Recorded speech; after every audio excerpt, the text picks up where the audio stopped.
So, ito, pag-usapan natin tong bagong play-to-earn game na to. So, free-to-play lang po siya. And according dun sa nakikita ko, is ang kikitain mo dito sa free-to-play is pwede ng around 100 to 200 pesos a day.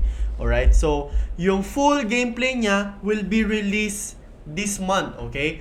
Pangalan ng project na to is Dark Country. Nasa Wax blockchain siya. Ibig sabihin, wala kang babayaran na gas fee, libre yung gas na tinatawag, and also yung NFTs dito directly mabibili mo sa authentic na platform. So mas safe ka if ikaw ay play to earn gamer pag sa Wax blockchain ka bumibili. So Dark Country to, trading card game. If mahilig ka sa Axie Infinity, mahilig ka sa Splinterlands, I would recommend you Dark Country as your another option para for free-to-play, kasi ito free-to-play talaga siya. So, meron din silang land gameplay, which i-explain ko sa inyo later on. But before that, okay, please do not forget to subscribe into my channel. This is Crypto Addict here, guys. Thank you so much po sa suporta na pagsasubscribe nyo sa akin. I'll make sure na tuloy-tuloy ang giveaway natin. Meron na akong mga nakausap na talagang magsusponsor sa atin ng sunod-sunod na giveaway, para ibig sabihin happy po lahat na nanonood dito, guys. So, yan, start na po tayo sa Dark Country. So, ito po yung website nila, darkcountry.io. So, ang kagandahan nito is supported siya sa maraming platform like Flow and Wax blockchain. So, do not worry, makakapaglaro po kayo nito basta meron po kayong PC. Ngayon, yung land gameplay niya, yung sinasabi ko sa inyo kanina, is malalaro mo sa browser. So, walang problema, posisyon ka ng tama po dito sa game na to. So, alright, Dark Country. Magkano nga ba ang mga prices ng NFTs nila dito? Okay? So, ayan, punta po tayo sa Wax Atomic Hub. So, refresh natin para makita ng karamihan na hindi tayo nagbibiro. So, ayan. So, makita mo ang presyo ng mga cards nila is, tingnan mo magkano? 5 pesos. Diba? Yung mataas na tawag doon, yung mataas na rarities ay mas mahal lang po ng konti. Pero, worth it siya kasi unang-una, mas maganda kasi mas malakas yung characters mo dito. Pero again, sa free-to-play gameplay, okay, tawag doon, kikita ka po ng pera doon, play to earn siya. Alright? So, currently, ito yung roadmap nila, nakita ko. So, balik tayo dito, guys. So, ito yun, Dark Country roadmap, 'di ba? Sa February, yan, ila-launch na nila, guys, yung land gameplay nila and play to earn. So, ang makukuha nyo po dito ay SDM token. So, if nagtatanong po kayo, ano ba yung SDM token na yan?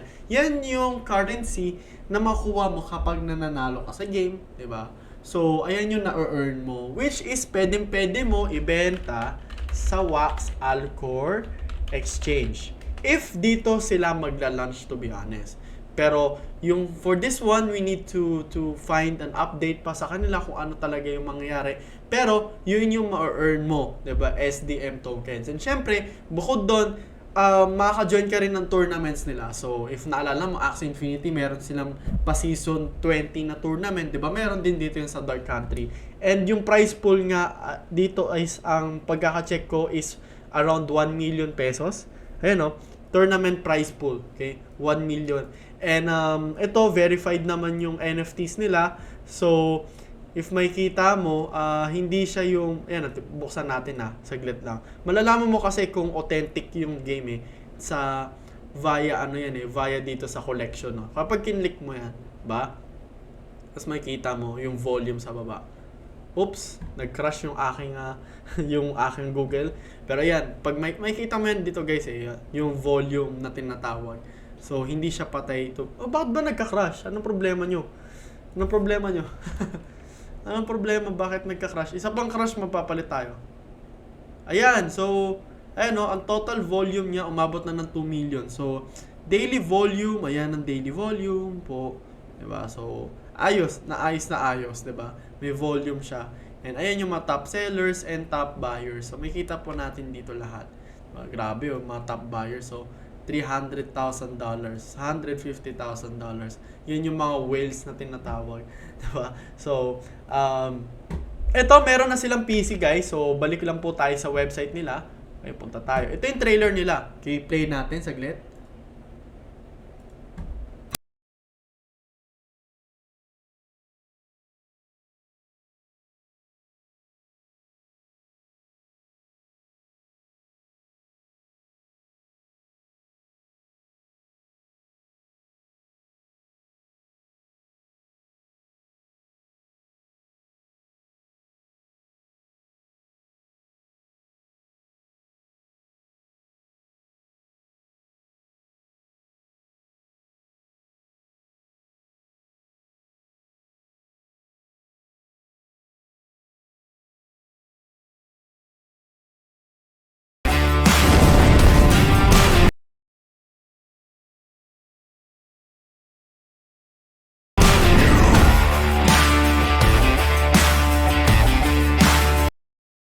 So, ayun yung Dark Country trailer. So, yung NFTs nila, basically, if titignan mo rito, diba?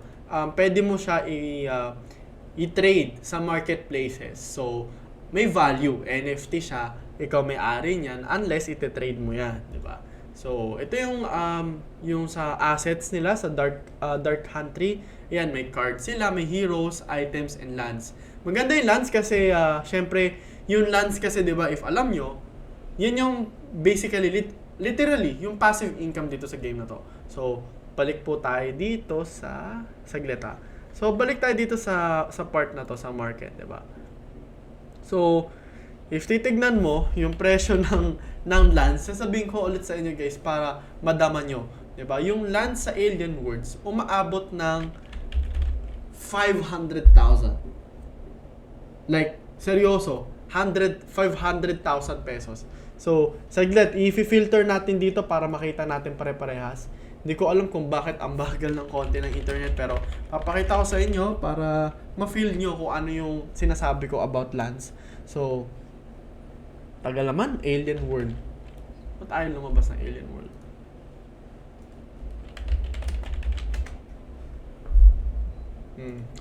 Ayaw mag-filter, ayaw lumabas yung ano.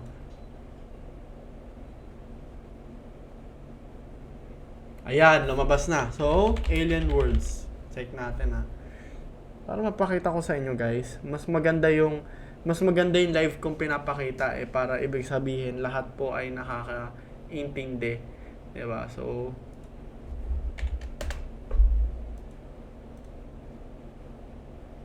Alien Worlds. Saglit. Ay, nako. Ayan, Alien Worlds, diba? So, lumabas na, Alien Worlds, diba? If makikita natin dito, meron yan land gameplay dito. So, ayan, Land Worlds, diba? Land Worlds. So, filter natin, pinaka-price na lowest. Diba? As you can see, yung presyo ay 350,000 pesos, 400,000 pesos. And if titingnan mo, yung Dark Country, yung presyo ng Dark Country, diba? So, ayan, buksan natin to. Tapos punta tayo sa lands niya. So, sobrang mura. Like, 6,000 pesos. Like, imagine that, di ba? Imagine that. Kung, saan yun? Land. Yan, land. Price lowest. 6,250 pesos, di ba? $120. Imagine, di ba, if na yung land gameplay, mas mahal na tong lands na to. Ito yung mga sinasabi ko guys, ma-advise sa inyo, diba? Bago umangat yung Farmer's World before, sinabihan ko kayo, kumuha kayo ng sarili nyo. Diba? Before, bago maging ganun ka-stream si Alien World, sinabihan ko kayo. Diba? So, syempre, papahuli pa ba kayo sa ganito? So, hindi naman siya financial advice. Again, syempre, do your own research pa din and always trade at your own risk. Pero I would say na undervalued pa siya, underappreciated pa yung Dark Country and yung land dito. So, basically sa land gameplay, pwede kang kumita dito kasi someone will use your land. So, ibig sabihin, passive income to. So, if ikaw yung tao na ayaw mo maglaro, pero gusto mo kumikita sa laro, pwedeng-pwede sa'yo itong land na ito. And also, if titingnan mo guys, ito na yung mismong PC version nila. So, balik po tayo saglit dito. Mada-download mo na actually yung game. Ayan o, download game. Mada-download mo na. And ayun ito yung itsura niya, 'di ba? Yung barracks, yung guild house, yung saloon. Currently, itong arena, town hall, warehouse, and butcher are not yet open. Pero once na naging open to, mas madami yung earning mechanism dito sa game na to. So, I would suggest na check mo muna talaga. And syempre, ayun sa barracks, makikita mo lahat or different kinds of cards na gusto mo, 'di ba? So, ano din yung tawag doon yung functionalities or yung skills ng bawat card. And pwede ka gumawa ng deck dito. Pwede kang gumawa ng deck. So, it's your choice. If you want, pwede mong palitan siya, 'di ba? Papalitan mo dito. So, 'yan yung gagawin mo. And ayun, basically ganun po yung sa Dark Country. So, very self-explanatory lang, 'di ba? I would suggest na bili kayo ng sarili nyo guys kasi ako, si Dark Country, alam ko na yan before. If may kita nyo sa YouTube videos ko, may kita nyo talaga na ang dami na before ako mapunta sa Axie Infinity, naglalaro ako ng maraming wax blockchain games. So, I hope you learned something from me today guys na about Dark Country, 'di ba? Again, if pupunta kayo sa roadmap nila, ayan, ito ang roadmap. So, LAN gameplay launch, 'di ba, will be on February. And on March, yung staking ng SDM. So, yung kinikita mong SDM, pwede mo i-stake yun para kumita ka pa ng pera. And also, introduction of alliances, which is likely yung guild function, will be on March then. Tapos, meron din yung Idle City Butcher, 'di ba? So, ayan, access more activities, and I guess meron tong more use cases. And also, itong saloon, ito yung saloon, 'di ba? So, ayan, pwede ka actually mag-play or custom game dyan. Tapos yung rating, 'di ba? So, currently, wala tayong rating kasi wala tayong nahanap na kalaro. Pero, ayan, so yung saloon, pwede ka mag-join ng quest, classic PvP, churn tournaments and access leaderboards. So, everything that you need to know, ayan, sa April, Alliance Wars, sa May, card leasing, ito yung pwede mo iparente sa ibang tao yung cards mo, tapos may kinikita ka din na passive income doon. So, good thing din siya, may other functionalities, and tuloy-tuloy yan guys hanggang July if may kita nyo. So, I hope you learned something from me today about Dark Country guys. Again, underrated to for me. And if you like this content, do not forget to subscribe in my channel guys. Namimigay po tayo ng scholarship and a lot of giveaways sa channel ko. This is Crypto Addict here po, back again with another awesome update, and see you on the next video.